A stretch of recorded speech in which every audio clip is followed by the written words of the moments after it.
అండి. అందరికీ నమస్కారం. అందరూ ఎలా ఉన్నారు? నేను చాలా బాగున్నాను. మీరు కూడా బాగుండాలని కోరుకుంటున్నానండి. ఈరోజు మనం వచ్చేసి కొత్తిమీర టమాటా చట్నీ లేదా పచ్చడి ఎలా చేసుకోవాలో చూసేద్దాం. ఇదేంటంటే ఇది ఏవైనా టిఫిన్స్‌లోనికి బాగుంటుంది. నెక్స్ట్ రైస్‌లో కూడా చాలా బాగుంటుంది. నేను చేసే ప్రాసెస్‌లో మీరు కూడా ట్రై చేసి ఎలా వచ్చిందో కామెంట్ చేసేయండి. ఇందులోకి నేను కొంచెం జీలకర్ర, నెక్స్ట్ వచ్చేసి పచ్చిమిర్చి, 2 టమాటాలు, తర్వాత వేరుశనగ పలుకులు ఉంటాయి కదా, అవి కొంచెం తీసుకున్నాను.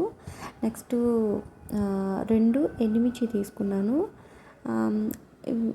ఇవన్నిటిని బాగా మగ్గనివ్వాలండి. ఇదేంటంటే కొంచెం కారంగా ఉంటే బాగుంటుంది. సో పచ్చిమిర్చి కొంచెం ఎక్కువే తీసుకుంటే బాగుంటుందన్నమాట. నెక్స్ట్ వెల్లుల్లిపాయలు ఒక 3 అలా పొట్టు తీసి తీసుకున్నాను అనమాట. తీసుకున్న తర్వాత ఇవన్నీ బాగా మగ్గిన తర్వాత కడిగి పెట్టుకున్న కొత్తిమీర ఉంటుంది కదా, కొత్తిమీర అంటే కొత్తిమీర ఎంత క్వాంటిటీ తీసుకుంటున్నామో దాన్ని బట్టి టమాటాలు తీసుకోవాలన్నమాట. నెక్స్ట్ ఇందులో నేను చింతపండు వేయలేదు. చింతపండు కూడా వేసుకుంటే బాగుంటుంది. నేను వేయలేదు. ఇడ్లీతో చేశాను. ఇడ్లీతో కాంబినేషన్ చేశాను కాబట్టి అవసరం లేదు. అదే పచ్చడి అయితే రైస్తో అయితే చింతపండు వేసుకుంటే బాగుంటుందన్నమాట.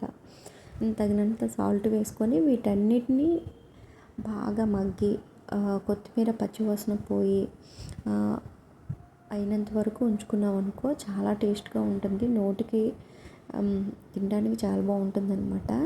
నా ఛానల్ కానీ మీరు ఫస్ట్ టైం చూసినట్టయితే లైక్ చేయండి, షేర్ చేయండి, సబ్స్క్రైబ్ చేయడం మాత్రం మర్చిపోవద్దు. మీరు కూడా ట్రై చేసి ఎలా వచ్చిందో కామెంట్ చేసేయండి. ఏదైనా డౌట్ ఉంటే కామెంట్ చేయండి, ఓకేనా?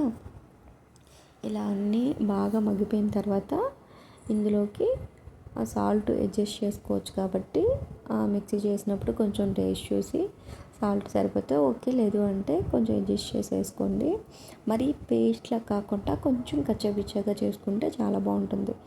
రైస్లోకి ఒకవేళ మీరు తినాలి అనుకుంటే ఆనియన్స్ చిన్న చిన్న ముక్కలుగా కట్ చేసి కూడా మిక్సీ చేస్తే చాలా బాగుంటుంది. Thank you.